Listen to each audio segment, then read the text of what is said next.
Hello दोस्तों, स्वागत है आप सभी का आपके अपनी यूट्यूब चैनल मैथ्स वाटिका में।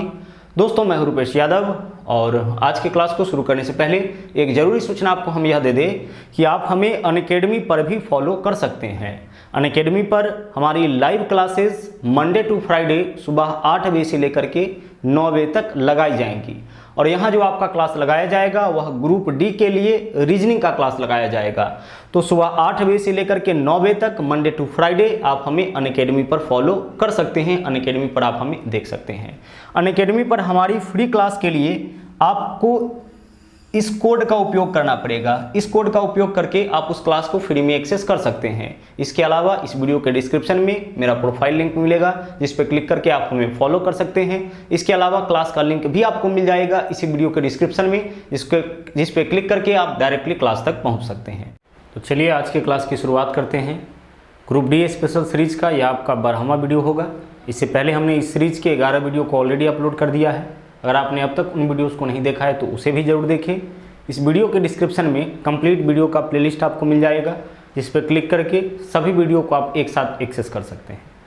तो चलिए शुरुआत करते हैं आज के सेट का।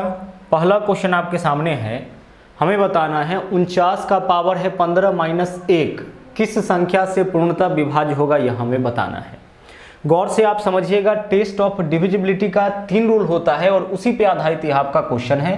टेस्ट ऑफ डिविजिबिलिटी भी हम अच्छी तरह से पढ़ा चुके हैं, उसका भी लिंक इस वीडियो के डिस्क्रिप्शन में हम छोड़ देंगे।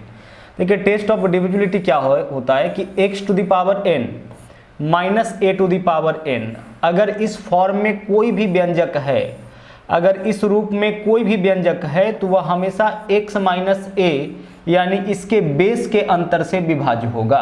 अगर कोई व्यंजक x to the power n minus a to the power n के फॉर्म में है तो वह हमेशा किससे विभाज्य होगा, x माइनस a यानी कि उसके बेस के अंतर से विभाज्य होगा, हमेशा विभाज्य होगा। तो यहाँ पे देख लीजिए आप वही चीज है। 49 का पावर 15 है, चलिए 49 का पावर 15 है तो इसको तो हम वैसे ही रहने दीजिए। माइनस 1 है तो इस 1 का पावर अगर हम 15 लिख दें तो इससे तो इसके मान में कोई अंतर नहीं आएगा। 1 का पावर कुछ भी करेंगे तब तो 1 ही होगा, तो 1 का पावर 15 ही सही। इससे क्या होगा कि जो क्वेश्चन है हमारा वह इस फॉर्म में आ गया, x to the power n minus a to the power n। 1 का पावर कुछ भी रखेंगे 1 ही होगा तो पावर 15 ही सही। अब देखिए ऐसा जो व्यंजक होता है वह x माइनस a यानी कि 49 माइनस 1 से विभाज्य हो जाएगा, बेस के अंतर से विभाज्य हो जाएगा। तो यह 49 माइनस 1 यानी कितना से कटेगा, 48 से कटेगा। तो यह वाला व्यंजक जो है वह आपका 48 से विभाज्य हो जाएगा, मतलब कि यह 48 से कटेगा। अब ऑप्शन में तो 48 नहीं है, 50 से नहीं कटेगा, 51 से नहीं कटेगा, 29 से नहीं कटेगा, 3 विकल्प को हटा दिए, चौथा विकल्प हमारा आंसर हो जाएगा। यह विभाज्य होगा 48 से और ऑप्शन में 48 नहीं है। तो अगर ऑप्शन में 48 नहीं है तो 48 को काटने वाली अगर कोई संख्या है तो वही आंसर हो जाएगा। जैसे अगर कोई संख्या 12 से कट रहा है ना, तो अब 12 के सभी गुणनखंड, जैसे 12 का गुणनखंड 2 होगा, 12 का गुणनखंड 3 होगा, 4 होगा, 6 होगा, मतलब जो जो 12 को काटेगा, अगर कोई संख्या 12 से कट रहा है तो 12 को काटने वाली सभी संख्याओं से भी वह जरूर कटेगा। तो यह संख्या 48 से कटेगा, ऑप्शन में 48 नहीं है, तो अगर 48 का कोई गुणनखंड अवेलेबल है तो वही हमारा आंसर हो जाएगा, यानी इस क्वेश्चन का आंसर हो जाएगा विकल्प डी। चलिए आगे बढ़ते हैं। अगला क्वेश्चन है, एक बेईमान व्यापारी अपने माल को लागत मूल्य पर बेचता है यानी क्रय मूल्य पर बेचता है। जैसे वह परचेज करके लाया है, जैसे रुपया प्रति केजी खरीद के लाया है, उसी रेट पर उसी भाव पर वह बेचता है, लेकिन वजन कम तौलकर 25% लाभ कमाता है। लेकिन देखिए वह लाभ भी कमाता है कितना परसेंट, 25%। लाभ कैसे कमाता है, यह तराजू और वाट की मदद से लाभ कमाता है कम तौलकर। अब बोला है कि वह 1 किलोग्राम के स्थान पर कितना मापन काम में लाता है, मतलब कि यह व्यापारी 1 किलोग्राम के स्थान पर कितने ग्राम के वाट का प्रयोग करे कि इसको 25% लाभ हो जाए। यही क्वेश्चन हो गया ना, 25% लाभ यह कमा रहा है। तो सबसे पहले देखिए हम क्या करेंगे, इस 25% का हम मान निकालेंगे। तो 25% का मान होता है 1/4। यह बात आप सबको पता है क्योंकि प्रतिशत हटाइएगा तो बट्टा में 100 होगा, 25/100 1/4। अब लाभ कमाया है तो जब भी लाभ का केस रहे ना तो हम इसका होल वैल्यू जोड़ के निकालते हैं। अब होल वैल्यू निकालिए, 4 और 1 कितना हो जाएगा, 5, और नीचे में सेम रहेगा यानी कि 5/4। तो यह होल वैल्यू हो गया किसका, 25% लाभ का होल वैल्यू, इसको हम लोग होल वैल्यू बोलते हैं।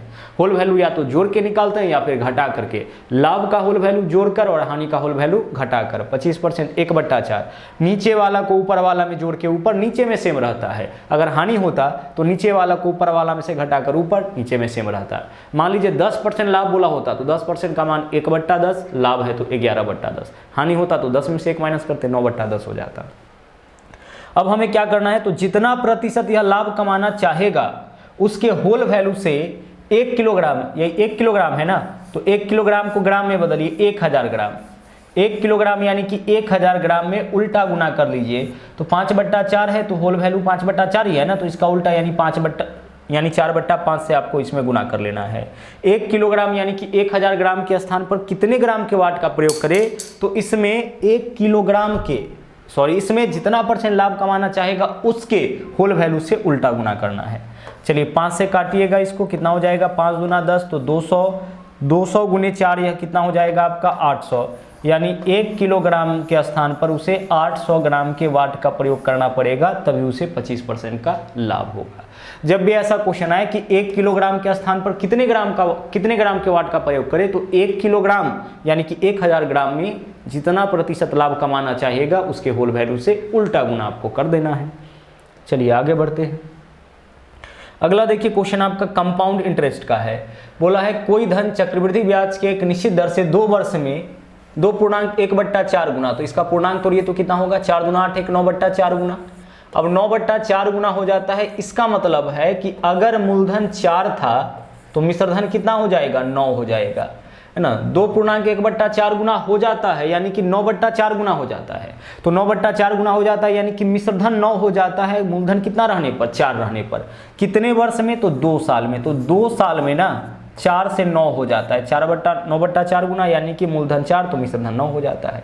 तो 2 साल में इतना हो जाता है, तो 1 साल में क्या होगा, तो 2 साल का पता होगा, 1 साल का निकालना होगा, तो इसका वर्गमूल करेंगे तो 4 का वर्गमूल 2 और 9 का वर्गमूल क्या होगा, 3। तो 2 साल में अगर 4 से 9 होगा तो 1 साल में वह 2 से कितना होगा, 3, बस इसका वर्गमूल कर लेना है।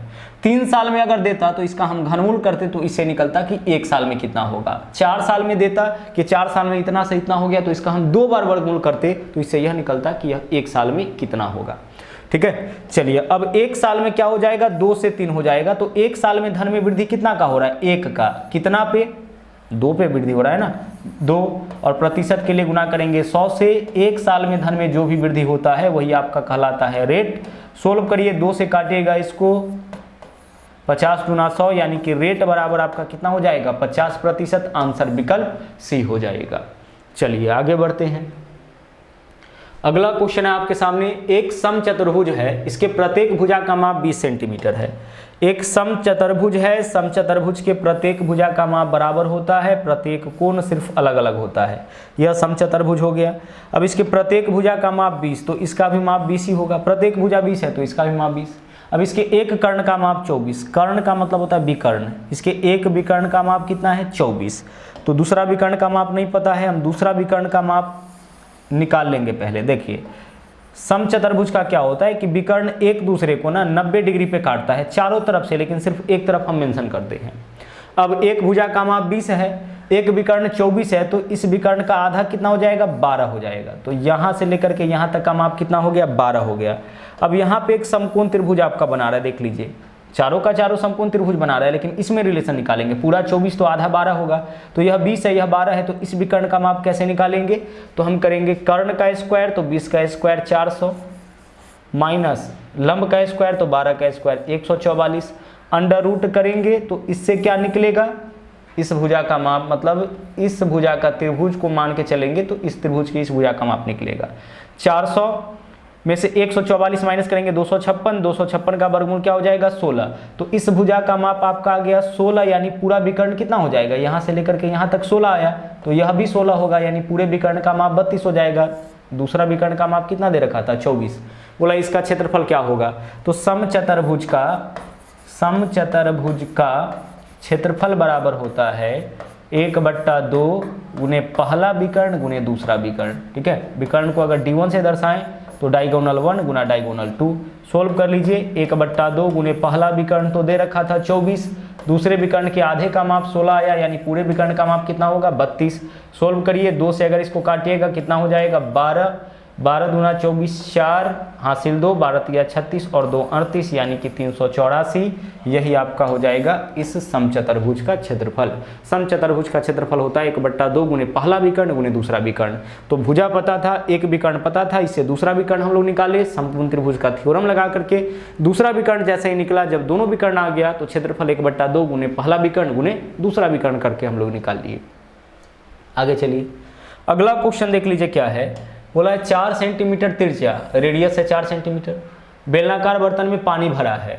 3 सेंटीमीटर त्रिज्या वाले ठोस गोले को पानी में पूरी तरह से डुबाने तक उतारा जाता है तो बर्तन के जल स्तर में कितना का वृद्धि होगा। तो बर्तन क्या है, बेलनाकार है, यानी कि बेलन के आयतन में कितना वृद्धि होगा। तो बेलन के आयतन में उतना ही वृद्धि होगा जितना बड़ा गोला उसमें, जितने बड़े आयतन का गोला उसमें डाला जाएगा। यानी बेलन का आयतन बराबर गोला का आयतन यहाँ पे करेंगे तो गोला का आयतन हो जाएगा पाई, गोला बेलन का त्रिज्या है 4 तो 4 का स्क्वायर 16 और इसका ऊंचाई नहीं मालूम है तो h मान लिए। ठीक है, जल स्तर में यही वृद्धि होगा पाई गोला के आयतन के बराबर। ठीक है, तो बेलन का आयतन क्या होगा पाई r² इंटू h। आगे चलिए, और गोला का त्रिज्या कितना दे रखा है 3, तो इसका आयतन हो जाएगा 4/3 पाई r³ यानी 3 का क्यूब कितना 27। और दोनों का आयतन हम क्या करेंगे बराबर कर देंगे। ठीक है, दोनों का आयतन हम क्या करेंगे बराबर कर देंगे। बेलन के आयतन में इतना ही वृद्धि होगा, जो बर्तन है बेलनाकार है उसके आयतन में यही वृद्धि होगा। कितना वृद्धि होगा, जितना बड़ा गोला डालेंगे उतना ही। तो इतना बड़ा गोला डालना है तो इसके आयतन के बराबर बेलन के आयतन में वृद्धि होगा।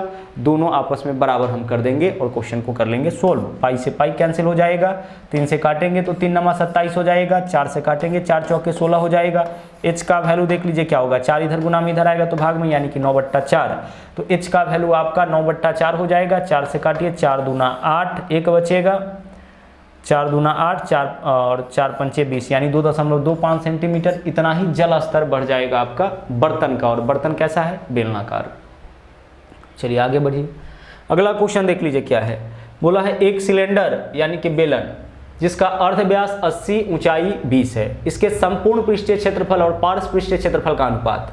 देखो बेलन का संपूर्ण पृष्ठीय क्षेत्रफल क्या होता है 2πr into r plus h, यह होता है संपूर्ण पृष्ठीय क्षेत्रफल बेलन का। और वक्र पृष्ठीय क्षेत्रफल क्या होता है 2πrh होता है। इसी दोनों का हमें क्या बताना है अनुपात। अनुपात का मतलब क्या होता है बट्टा। एक बेलन के संपूर्ण पृष्ठीय क्षेत्रफल तो 2πr into r plus h formula होता है, और पार्श्व 2πrh होता है। इसी का हमें क्या बताना है अनुपात बताना है। जो कट रहा है उसको काट के हटा लीजिए, 2πr से 2πr कैंसिल, यहाँ r प्लस h। तो r का वैल्यू देखो कितना है 80 और h 20, तो 80 और 20 कितना हो जाएगा 100। अनुपात h का वैल्यू कितना है आपका यहाँ पे देख लीजिए 20, 100 अनुपात 20, काटे इसको 20 से, 20 पंचे 100, 20 कम 20, यानी 5:1 का अनुपात हो जाएगा इसके संपूर्ण पृष्ठीय क्षेत्रफल में और पार्श्व पृष्ठीय क्षेत्रफल यानी कि वक्र पृष्ठीय क्षेत्रफल। संपूर्ण का फॉर्मूला, वक्र का फॉर्मूला या पार्श्व का फॉर्मूला लगा दिए, अंत में जो बचा उसका वैल्यू रख दिए। 80 सेंटीमीटर त्रिज्या दे रखा है तो r के जगह 80, h के जगह हम डालेंगे 20, बाकी वैल्यू हम लोग निकाल लिए। अगला क्वेश्चन देखिए, बोला है नीचे दिए गए चित्र में एंगल QSR का मान क्या होगा। देखो इस वाले एंगल का मान पूछा है, ध्यान से समझिएगा। इस चाप को देखिए, इस चाप के द्वारा एक केंद्र बिंदु पर कोण बना है और इसी चाप के द्वारा परिधि पर कोण बना है। तो केंद्र बिंदु पर बनने वाले कोण का आधा यह होता है। तो इस कोण का माप अगर निकल जाए ना तो इसका आधा यहाँ वाले कोण का माप हो जाएगा। जैसे यहाँ पे हमारा कोई सर्कल है, यह केंद्र बिंदु पर कोण बना दिए किसी भी चाप के द्वारा, इस चाप के द्वारा, तो इसी चाप के द्वारा परिधि पर जो कोण बनेगा इस कोण का आधा यहाँ होगा या इस वाले कोण का दोगुना यहाँ पे होगा। मतलब केंद्र बिंदु पर दोगुना कोण बनता है परिधि का, या परिधि पर आधा कोण बनता है केंद्र बिंदु का। तो हमें इस वाले कोण का माप पता करना है। अगर इसका माप पता लग जाएगा उसका आधा कर देंगे, इस एंगल का माप निकल जाएगा।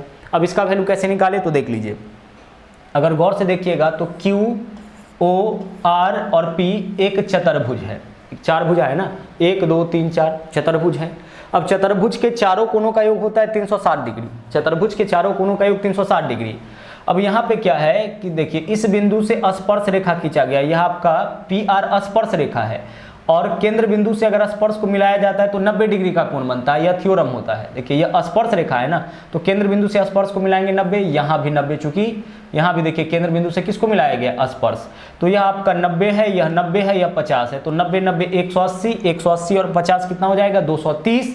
तो इस तीनों कोण को मिला के 230 हो गया, तो चौथे कोण का माप तो आपका 130 ही होगा, क्योंकि तीनों कोणों का योग 360 है, तो दो कोण का माप 230 हो गया, तो चौथे कोण का माप 130 लेंगे तभी तो 360 होगा, क्योंकि चतुर्भुज है, चारों कोणों का योग 360।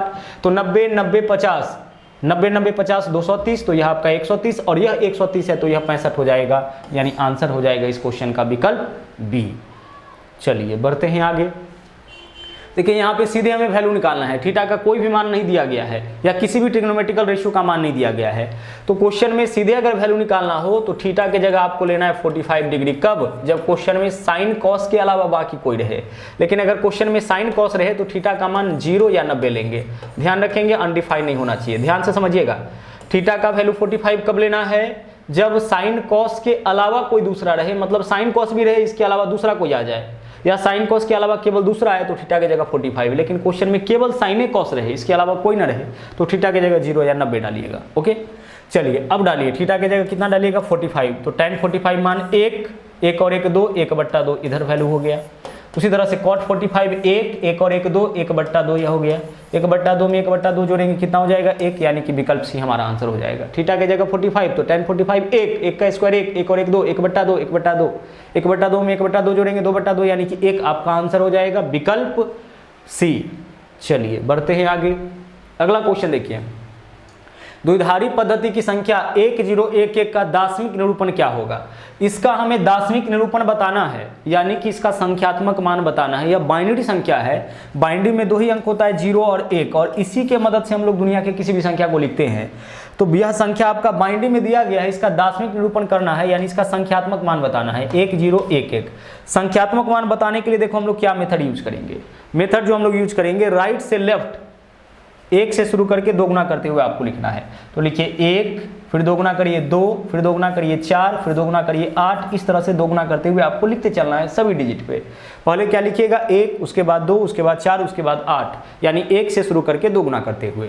अब आपको क्या करना है ना कि जिसके सामने 1 है उसको ऐड कर लीजिए, तो 8 2 10 और 1 11, यह किसका वैल्यू है 11 का, तो हमारा आंसर हो जाएगा 11। जैसे मान लीजिए हमें इसका मान निकालना होता है, तो हम क्या करते हैं, राइट से लेफ्ट दोगुना करते हुए 1 2 4 8 16, जिसके सामने 1 है उसको ऐड करिए, 16 8 24 4 28, ये किसका वैल्यू है आपका 28 का वैल्यू है। तो इस तरीके से हम लोग किसी भी बाइनरी संख्या को डेसिमल में कन्वर्ट करते हैं, यानी दार्शनिक निरूपण पद्धति में कन्वर्ट करते हैं। चलिए आगे बढ़ते हैं। अगला क्वेश्चन देख लीजिए क्या है, 12 + 6√3 का वर्गमूल क्या होगा। देखो इस प्रकार के व्यंजक का वर्गमूल निकालने का तरीका क्या है ना, इसका वर्गमूल बताना है। तो इस प्रकार के व्यंजक का वर्गमूल तभी निकलता है जब छोटका रूट के बाहर में 2 रहे। यहाँ पे कितना है 6 है, तो सबसे पहले इसको ऐसे तोड़िए कि छोटका रूट के बाहर में 2 आ जाए। तो 12, 6 के लिए हम क्या लिखेंगे 2 × 3 लिखेंगे, और अंदर में √3 है तो √3 रहने दीजिए। यह इसका वैल्यू है और इसका करना है वर्गमूल, यानी कि √ इतना का वैल्यू हमें बताना है। इस वाले व्यंजक का हमें वर्गमूल करना है, यानी किसी भी संख्या का वर्गमूल करना है, मतलब √ उस संख्या का मान निकालना है। 4 का वर्गमूल यानी √4 का मान, 16 का वर्गमूल यानी कि √16 का मान। तो हमें इसका वर्गमूल करना है, यानी √ इतना का मान हमें बताना है। अब हमने आपसे क्या कहा कि ऐसा व्यंजक का वर्गमूल तभी निकलेगा जब छोटका रूट के बाहर में 2 रहेगा। तो छोटका रूट के बाहर में 6 है, 6 को ऐसे भागों में तोड़िए, ऐसे 2 भागों में तोड़िए जिससे 2 निकल जाए, तो 6 के लिए 2 × 3 लिख दिए। अब यहाँ पे 12 है, बाहर में तो रहेगा, बाहर में यहाँ पे 2 रहने दीजिए, और इस 3 को रूट के भीतर ले जाइए। तो 3 जब भी रूट के भीतर जाएगा तो स्क्वायर होके 9, और पहले से 3 है, यानी कि 9 × 3 = 27, 2 √27 हो जाएगा अंदर में। अब कैसे हुआ उसको भी आप समझ लीजिए। देखिए 3 है ना, तो क्या 3 के लिए हम √9 लिख सकते हैं। हाँ सर लिख सकते हैं, √9 का मान तो 3 ही होता है, तो 3 के लिए तो √9 लिख सकते हैं। तो इसके लिए अगर √9 लिखेंगे तो √9 × √3 √27 हो जाएगा ना, 2 बाहर है तो बाहर में रह जाएगा। अब आगे देखिए, ऐसे व्यंजक का वर्गमूल तभी निकलेगा जब छोटका रूट के बाहर में 2 रहेगा, तो 2 आ गया, नहीं होगा तो हम इस तरीके से तोड़ के लाएंगे। अब इसका वर्गमूल कैसे निकलेगा, तो दो ऐसा संख्या आप चुनिए जिसको गुना करने पर रूट के भीतर वाला जोड़ने पर बाहर वाला, दो ऐसा संख्या आप चुनिए, मन में सोचिए, जिसको गुना करने पर 27 जोड़ने पर 12, तो ऐसा संख्या है 9 और 3। बड़का को पहले छोटका को बाद में लिखिए, वर्गमूल निकाले हैं तो दोनों के ऊपर रूट लगाइए, इसके बीच में प्लस है तो प्लस लगाइए। अब देखिए रूट 9 का मान क्या होगा 3 और प्लस रूट 3 का तो वर्गमूल निकलेगा नहीं, यानी 3 + रूट 3 आपका आंसर हो जाएगा, 3 + रूट 3 यानी कि विकल्प बी आपका आंसर हो जाएगा। तो ऐसे व्यंजक का वर्गमूल हम लोग इसी तरीके से निकालते हैं। चलिए आगे बढ़ते हैं। अगला क्वेश्चन देख लीजिए क्या है, हमें इसका वैल्यू बताना है, इवैल्यूएट करना है कि क्या मान होगा। देखो करना यह है कि जब भी पावर में अगर कोई वेरिएबल रहे यानी ABCD XYZ रहे, उस केस में ना इसका वैल्यू आप खुद से मान सकते हो। तो पावर में m और n है तो m और n का वैल्यू हम खुद से मान लेते हैं 1। आपके जो जी में आए मान के देख लीजिएगा, आंसर में कोई अंतर नहीं आएगा, आंसर सेम रह जाएगा। तो हम m और n का वैल्यू 1 ले लिए, m के जगह 1, n के जगह भी 1, चूंकि m और n का भी पहले से भी कोई वैल्यू दिया हुआ नहीं है। अब 1/1 प्लस अगर n के जगह 1 और m के जगह 1 तो 1 - 1 0, a का पावर 0 कितना 1। किसी भी संख्या का पावर 0 तो उसका मान क्या होता है 1, कोई भी संख्या उसका पावर 0 तो मान 1। तो n के जगह 1, चूंकि यहाँ पे वैल्यू हमने बोला है आपसे कि m और n के जगह 1 रखिए, तो 1 - 1 0, a का पावर 0 यानी कि 1, किसी भी संख्या का पावर 0 उसका मान होगा। 1/m के जगह 1, n के जगह 1, 1 - 1 0, a के पावर 0 1, 1 और 1 2, 1/2 आ गया। यहाँ भी क्या है आपका, यह भी तो आपका 2 ही है ना, 2, 1/2 में 1/2 ऐड करेंगे, कितना आंसर हो जाएगा आपका 1, यानी इस क्वेश्चन का आपका आंसर हो जाएगा 1। जब भी पावर में अल्फाबेट रहे, ABCD XYZ रहे, तो उसका वैल्यू आप खुद से इस तरीके से मान सकते हैं। जनरली स्मॉलेस्ट वैल्यू मानने का प्रयास करिएगा जिससे क्वेश्चन आपके लिए आसान हो जाए, ठीक है। चलिए आगे बढ़ते हैं। अगला क्वेश्चन देख लीजिए, हमें यहाँ पे बताना है इस क्वेश्चन में कि P का मान तो दे रखा है 999, तो इस पूरे व्यंजक का मान क्या होगा। तो इस पूरे व्यंजक का मान अगर आपको निकालना हो ना, तो आप लास्ट वाले लेटर को देखिए कि लास्ट में +1 है कि -1। अगर +1 होगा तो आपका आंसर P + 1 हो जाएगा, और अगर लास्ट में -1 रहे तो आपका आंसर P - 1 हो जाएगा। तो लास्ट में +1 है तो हमारा आंसर P + 1 यानी कि 999 + 1 हो जाएगा, यानी कितना हो जाएगा 1000 हो जाएगा। अब यह हुआ कैसे देख लीजिए, यहाँ पे देखिए क्यूबिक रूट ऑफ 3 है तो इसको तो आप रहने दीजिए, बाकी सबको तोड़िए। P से इन सब में गुना होगा, चूंकि इस सब के गुना में P है, तो P से P² में गुना तो P³ हो जाएगा, प्लस P से 3P में गुना तो 3P² हो जाएगा, प्लस P से 3 में गुना तो 3P हो जाएगा, +1 अलग से है तो रहने दीजिए। यह पूरा का पूरा जो वैल्यू आया है यह वास्तव में P + 1 का होल क्यूब है। P + 1 के होल क्यूब पर इसको तोड़िएगा तो यह इतना वैल्यू आ जाएगा। यह वास्तव में क्या है P + 1 का होल क्यूब है। अब P + 1 3 बार आया है, तो कोई भी संख्या 3 बार आता है जब उसका हम लोग घनमूल करते हैं तो 1 बार बाहर निकलता है, क्योंकि क्यूबिक रूट है ना, करनी में 3 है तो अंदर में कोई भी चीज़ 3 बार आएगा तो 1 बार बाहर निकलेगा। तो P + 1 3 बार आया है तो 1 बार बाहर निकलेगा, यानी P + 1। अब P का वैल्यू 999, तो 999 + 1 यानी कि 1000 आपका आंसर हो जाएगा। चलिए आगे बढ़ते हैं।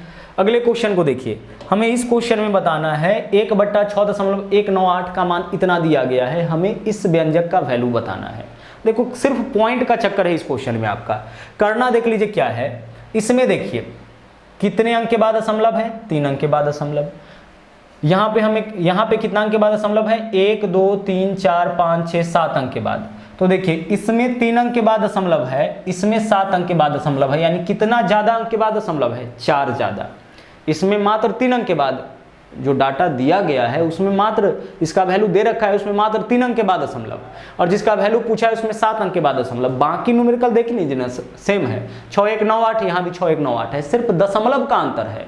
तो वैसे केस में क्या करना है कि इसमें 3 अंक के बाद, इसमें 7 अंक के बाद, कितना ज्यादा अंक के बाद, 4 ज्यादा अंक के बाद दशमलव है तो इसमें 4 कम कर लेंगे, यानी 1 2 3 4 1613.4, यही हमारा आंसर हो जाएगा। 1613.4 यही हमारा क्या हो जाएगा, आंसर हो जाएगा। इसमें देखिए क्वेश्चन में जितना ज्यादा अंक के बाद दशमलव, जितना ज्यादा, यहाँ 3 अंक के बाद और यहाँ 1 2 3 4 5 6 7 4 ज्यादा अंक के बाद दशमलव, तो इसमें हम 4 कम करेंगे, चूंकि नीचे में दशमलव है ना, नीचे में दशमलव है तो 4 कम करेंगे, तो 1 2 3 4 यानी 1613.4 हमारा क्या हो जाएगा, आंसर हो जाएगा। अगर आप इसको बेसिक मेथड से सोल्व करना चाहेंगे, चलिए कोशिश कर लेते हैं। तो हम इसको ऐसे लिख सकते हैं 1/, ठीक है, इसके लिए क्या लिख सकते हैं हम, 1/, हम लिख सकते हैं 6.198, इतना लिख सकते हैं 6.198। अब देखिए वास्तव में यहाँ 3 अंक के बाद दशमलव, यहाँ पे 7 अंक के बाद दशमलव है, बट हम 3 अंक के बाद दशमलव डाले हैं क्योंकि इस रूप में लिखना चाहते हैं। तो अगर हम 10 से भाग करेंगे तो 4 अंक के बाद हो जाएगा, 100 से भाग करेंगे 5 अंक के बाद, 1000 से भाग करेंगे 6 अंक के बाद, 10,000 से भाग करेंगे 7 अंक के बाद दशमलव हो जाएगा। 10 से भाग करने पर दशमलव 1 स्थान आगे है ना, 100 से भाग करने पर 2 स्थान आगे। तो क्या हम इसके बदले इतना लिख सकते हैं, 3 अंक के बाद दशमलव है और इतना से भाग करेंगे तो वैल्यू इतना आपका आ जाएगा। अब यह जो बट्टा वाला 10,000 है ना, कहाँ चला जाएगा, या नीचे से हटेगा ऊपर चला जाएगा है ना, ऊपर चला जाएगा। तो यहाँ पे हम गुना कर सकते हैं 10,000। अब आगे देख लीजिए, इस पूरे का वैल्यू कितना है आपका 0.16134 यही है। अब इसमें जब इससे भाग करिएगा 10 से तो 1 स्थान पीछे, 100 से तो 2 स्थान पीछे, 1000 से तो 3 स्थान पीछे, 10,000 से तो 4 स्थान पीछे, यानी 1613.4 आपका आंसर हो जाएगा। तो ऐसा क्वेश्चन जब भी मिले तो सीधे आप काउंट करिए, क्वेश्चन में जितना ज्यादा अंक के बाद दशमलव, आंसर में उतना कम अंक के बाद दशमलव आपको कर लेना है, आपका आंसर आ जाएगा। अगला देख लीजिए, इस रेशियो को हमें बैलेंस करना है। तो जब भी इस तरीके से रेशियो मिले तो उसको बैलेंस करने का तरीका है कि ए का मान निकालना होगा तो ए को ढकिए बाकी का गुना, 7 चौके 28, ए का वैल्यू 28 अनुपात। बी का मान निकालना है, बी को ढकिए बाकी का गुना तो 7 तिया 21 अनुपात। सी का मान निकालना है, सी को ढकिए बाकी का गुना 4 तिया 12, यानी 28 अनुपात 21 अनुपात 12। विकल्प ए जो है ना वह हमारा आंसर हो जाएगा। ढकढकिया मेथड का यूज करना है, जब गुना में रहे और बराबर दे, ए का मान तो ए को ढकेंगे बाकी वैल्यू का गुना, बी का मान तो बी को ढकेंगे बाकी वैल्यू का गुना, सी का मान तो सी को ढकेंगे बाकी वैल्यू का आपस में गुना करेंगे। चलिए आगे देखिए, अगला क्वेश्चन है, एक भोजन पार्टी के अंत में 10 लोगों ने एक दूसरे से हाथ मिलाए तो हाथ मिलाने का कुल संख्या, हाथ मिलाने का कुल संख्या हम इस फॉर्मूला से निकालेंगे m इंटू m माइनस 1/2। ठीक है, किसी पार्टी से होकर के 10 व्यक्ति गुजरा है, प्रत्येक एक दूसरे से हाथ मिलाया तो हाथ मिलाने का कुल संख्या इस फॉर्मूला से निकालेंगे, जहां m के स्थान पर व्यक्तियों की संख्या। तो m कितना व्यक्ति है 10, तो 10 लिखेंगे, 10 माइनस 1 यानी कि 9/2, 90/2 यानी कितना हो जाएगा 45। हाथ मिलाने का कुल संख्या कितना हो जाएगा 45, कुल 45 बार हाथ मिलेगा जब 10 व्यक्ति प्रत्येक एक दूसरे से हाथ मिलाए। पहला व्यक्ति 9 व्यक्ति से हाथ मिलाएगा, दूसरा व्यक्ति 8 व्यक्ति से हाथ मिलाएगा, तीसरा फिर बाकी के 7 व्यक्ति से। तो इस तरीके से हाथ मिलाने का कुल संख्या कितना हो जाएगा 45 हो जाएगा। जैसे मान लीजिए 5 ही व्यक्ति होता तो पहला व्यक्ति खड़ा होगा तो यह कुल कितने व्यक्ति से हाथ मिलाएगा 4 व्यक्ति से ना। जैसे देख लो, अगर हम दूसरा, तीसरा, चौथा और 5वां, यह व्यक्ति अगर हाथ मिलाएगा शुरू करेगा तो 1 2 3 4 व्यक्ति 4 बार हाथ मिलाएगा। अब यह सबसे हाथ मिला चुका है, इसको हटा दीजिए। यह जब उठेगा तो यह इस तीनों से हाथ मिलाएगा तो इसके हाथ मिलाने का संख्या 3, यह सबसे हाथ मिला चुका है, हटा लीजिए। यह जब उठेगा तो इस दोनों से हाथ मिलाएगा, इसके हाथ मिलाने का संख्या 2 हो गया, 1 2, हटा दीजिए इसको। अब यह जब उठेगा तो इससे हाथ मिलाएगा, इसके हाथ मिलाने का संख्या 1 हो जाएगा, और इससे तो सब हाथ मिला ही चुका है। अब ऐड करिए 4 3 7 9 और 1 10, इसी से फॉर्मूला बन गया आपका 5 × 4 m इंटू m माइनस 1/2, 5 × 4/2, 20/2 यानी कितना हो जाएगा आपका 10। उसी तरह से 10 है तो 10 × 9/2 यानी कि 45 आपका आंसर हो जाएगा। आगे चलिए, अगला क्वेश्चन देखिए क्या है। एक चिड़ियाघर वालों ने जानवरों के सिरों को गिना तो पता चला कि उसका संख्या 80 है, सिर का संख्या 80 है, और पैरों को गिना तो पता चला कि संख्या 250। उस चिड़ियाघर में कबूतर थे, घोड़े थे और गधे थे। देखिए कबूतर भी है, घोड़ा भी है और गधा भी है। अब आगे देखिए, गधा और घोड़ा में अनुपात 1:2 का दे रखा है, तो बोला है घोड़े की संख्या। तो गधा और घोड़ा का हम सबसे पहले 4 पैर वाले जानवरों का संख्या निकालेंगे। कितने पैर वाला 4 पैर वाला। 4 पैर वाला के लिए संख्या क्या, फॉर्मूला क्या होता है, लेग माइनस हेड गुने 2, यही होता है ना फॉर्मूला, लेग माइनस हेड गुने 2/2। इससे क्या निकलता है, इस चिड़ियाघर में 2 पैर वाले कितने जानवर हैं। जब भी जानवरों के सिर का संख्या दे, पैर का संख्या दे, आपसे 4 पैर वाले जानवरों का संख्या पूछे तो यह फॉर्मूला लगाएंगे, और 2 पैर वाला तो सिर्फ यहाँ पे हेड में हम 4 से गुना कर देंगे, यही अंतर होता है। तो लेग कितना है 250, सभी जानवरों का सिर कितना 250, माइनस हेड कितना 80 है, गुना 2/2। अब देखो कितना हो जाएगा 250 में से कितना माइनस करेंगे हम, 80 दूना 160 माइनस करेंगे /2, माइनस करिए कितना हो जाएगा 90। 250 में से 160 माइनस करिएगा 90/2 यानी कि 45। तो 45 किसका संख्या आ गया है 45 4 पैर वाला जानवर। 4 पैर में कौन कौन है, गधा और घोड़ा। तो गधा और घोड़ा, देखिए गधा और घोड़ा का का अनुपात क्या है 1:2। और गधा और घोड़ा का कुल संख्या कितना निकाले हम लोग 45 निकाले, चूंकि 4 पैर वाला जानवर का संख्या 45 निकाले। यहाँ 1:2 के अनुपात में है तो गधा घोड़ा का कुल संख्या 45 करिए, 3 है 15 से गुना करेंगे 45, 15 दूना 30 घोड़ा हो जाएगा, 15 एकम 15 गधा हो जाएगा। घोड़ा का संख्या पूछा है, आंसर हमारा क्या हो जाएगा 30, गधा का संख्या पूछता आंसर हो जाता 15। ठीक है, तो इस तरीके से आज का सेट आपका हो गया कंप्लीट। वापस मिलेंगे अगले दिन फिर से एक नए सेट के साथ, नए वीडियो के साथ। थैंक यू, जय हिंद।